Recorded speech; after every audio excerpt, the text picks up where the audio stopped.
निर्जला एकादशी का व्रत ज्येष्ठ मास के शुक्ल पक्ष की एकादशी तिथि को किया जाता है। इस साल निर्जला एकादशी का व्रत 6 जून को रखा जा रहा है। हिंदू धर्म में इस व्रत का धार्मिक महत्व ही नहीं बल्कि शारीरिक और मानसिक स्वास्थ्य के लिए भी काफी लाभकारी माना जाता है।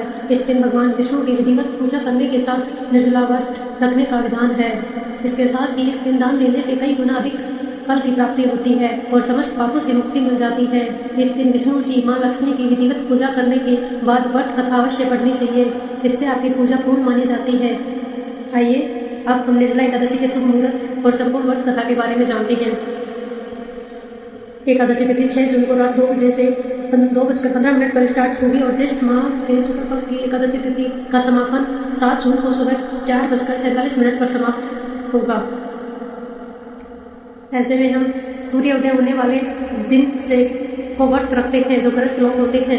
इसके अलावा वैष्णव संप्रदाय के लोग 7 जून को ये व्रत रखेंगे और इसका पारण होगा 7 जून को दोपहर 2:45 बजे से लेकर 4:30 बजे तक। निर्जला एकादशी व्रत कथा। भीमसेन व्यास जी से कहने लगे कि हे पितामह, भ्राता युधिष्ठिर, माता कुंती, द्रौपदी, अर्जुन, नकुल और सहदेव आदि सब एकादशी का व्रत करने को कहते हैं, परंतु महाराज मैं उनसे कहता हूँ कि भाई मैं भगवान की शक्ति पूजा आदि तो कर सकता हूँ, दान भी दे सकता हूँ, परंतु भोजन के बिना नहीं रह सकता। इस पर व्यास जी के कहने लगे कि हे भीमसेन, यदि तुम नर्क को बुरा और स्वर्ग को अच्छा समझते हो तो प्रति मास की दोनों एकादशियों को अन्न मत खाया करो। भीम कहने लगते हैं, हे पितामह, मैं तो पहले ही कह चुका हूँ कि मैं भूख सहन नहीं कर सकता।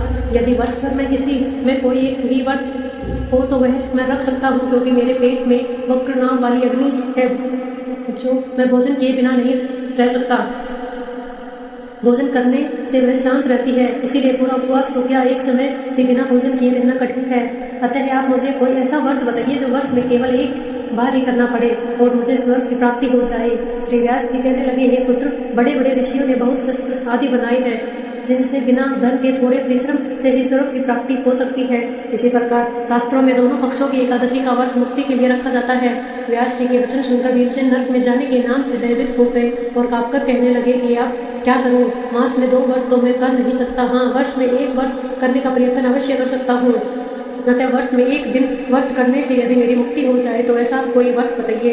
यह सुनकर व्यास जी कहने लगे कि वृषभ और मिथुन की संक्रांति के बीच ज्येष्ठ मास के शुक्ल पक्ष की जो एकादशी आती है उसका नाम निर्जला है। तुम उस दिन एकादशी का व्रत करो। इस एकादशी के व्रत में स्नान और आचमन के सिवा जल वर्जित है। आचमन में 6 मासे से अधिक जल नहीं होना चाहिए, अन्यथा वह मदपान के सदृश हो जाता है। इस दिन भोजन नहीं करना चाहिए क्योंकि भोजन करने से व्रत नष्ट हो जाता है। एकादशी को सूर्योदय से लेकर द्वादशी के सूर्योदय तक जल ग्रहण न करे तो उसे सारी एकादशियों के व्रत का फल प्राप्त होता है। द्वादशी को सूर्योदय से पहले उठकर स्नान आदि करके ब्राह्मणों को दान आदि देना चाहिए। इसके पश्चात भूखे और संपात्र ब्राह्मणों को भोजन कराकर फिर आप भोजन कर लेना चाहिए।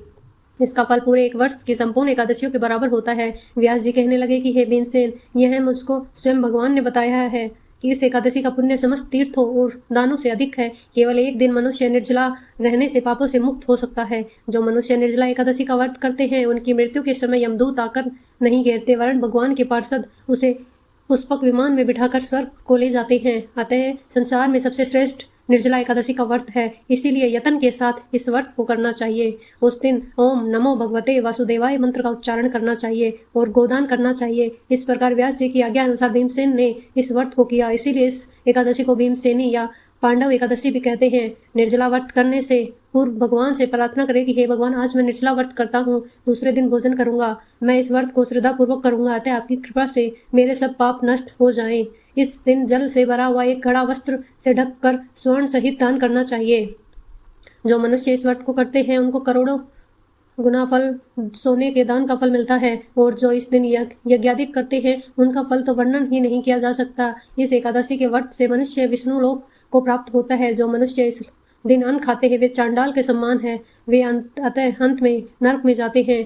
जिसने निर्जला एकादशी का व्रत किया है वह चाहे ब्रह्म हत्या हो, मद्यपान करता हो, चोरी की हो या गुरु के साथ द्वेष किया हो, मगर इस व्रत के प्रभाव से स्वर्ग हो जाता है। हे कुंती पुत्र, जो पुरुष या स्त्री श्रद्धा पूर्वक इस व्रत को करते हैं उन्हें अग्रलिखित कर्म करने चाहिए। प्रथम भगवान का पूजन, फिर गोदान, ब्राह्मणों को मिष्टान व दक्षिणा देनी चाहिए तथा जल से भरे कलश का दान करना अवश्य है। निर्जला के दिन अन्न, वस्त्र, उपहान आदि का दान भी करना चाहिए। जो मनुष्य भक्तिपूर्वक इस कथा को पढ़ते और सुनते हैं उन्हें निश्चित ही स्वर्ग की प्राप्ति होती है।